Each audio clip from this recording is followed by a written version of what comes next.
সামর্থ্য থাকলে কখনোই গ্রামে থাকা উচিত নয়। আমার মতে সামর্থ্য থাকলে কখনোই গ্রামে থাকা উচিত নয়। গ্রামে 100 বিঘা জমির মালিক হওয়ার চাইতে শহরে এক টুকরো ভাড়া বাসায় থাকা অনেক ভালো, অনেক আরামদায়ক, অনেক সম্মানের। গ্রামে স্থায়ীভাবে বসবাস করাটাকে কোন সূচকে এগিয়ে রাখা যায়? আসলে এখানে বেশিরভাগ মানুষ এতটাই টক্সিক যে তারা নিজেদের ব্যক্তিগত জীবনের চাইতে আপনার জীবন নিয়ে বেশি চিন্তিত।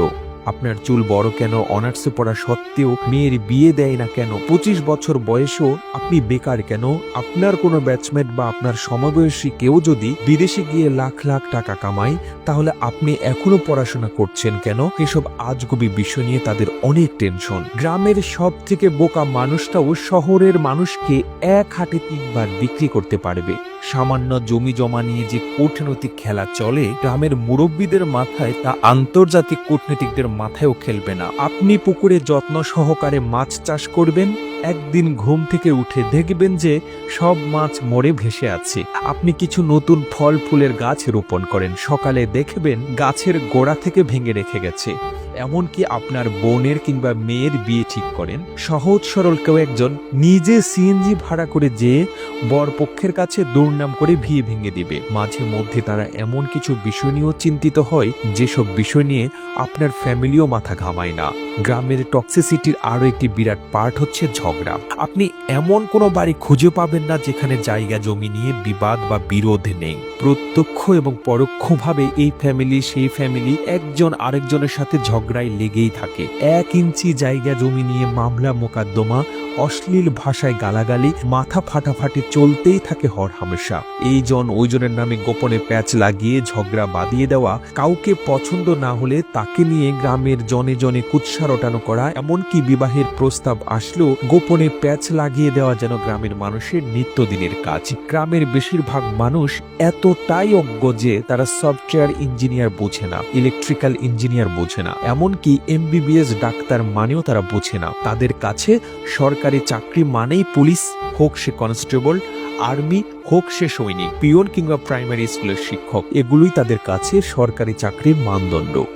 একজন নার্সকে তারা যেমন ভাবে ডাক্তার ভাবে, তেমনি ভাবেই একজন সরকারি মেডিকেল MBBS বা অন্যান্য ডাক্তারি ডিগ্রিধারীদেরকেও তারা একই রকম মনে করে। তাদের কাছে আপনি সরকারের কততম গ্রেডের চাকরি করেন তার চাইতে বেশি ইম্পর্টেন্ট আপনি প্রাইভেট জব করেন নাকি গভর্নমেন্ট।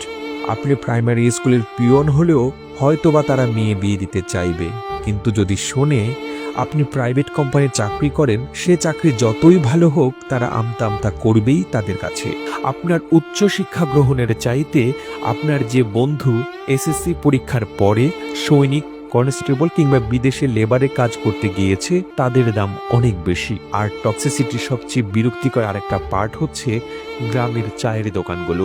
প্রতিটি চায়ের দোকানে চায়ের কাপে চুমুকেই উঠে গীবত দিয়ে, যেখানে কার বউয়ের বাচ্চা হচ্ছে না, কার বউ কার সাথে কথা বলছে, কার ছেলে মেয়ের বিবাহ হচ্ছে না থেকে শুরু করে রাজনীতি, অর্থনীতি, খেলাধুলা কিংবা হাসিনার পালানোর দৃশ্যগুলো নিয়ে আজগুবি গল্প বানানো। কোনোটারই গবেষণা বাকি থাকে না, যার অধিকাংশই আবার গুজব। গ্রামের মানুষ যে কি চিজ, পরনের লুঙ্গি আর আলাভোলা একখান হাসি দেখে কাউকে সহজ সরল ভাববেন না। তামাম দুনিয়াটা মেলা ক্রিটিক্যাল, ডিপ ফোকাস না করলে টের পাবেন না।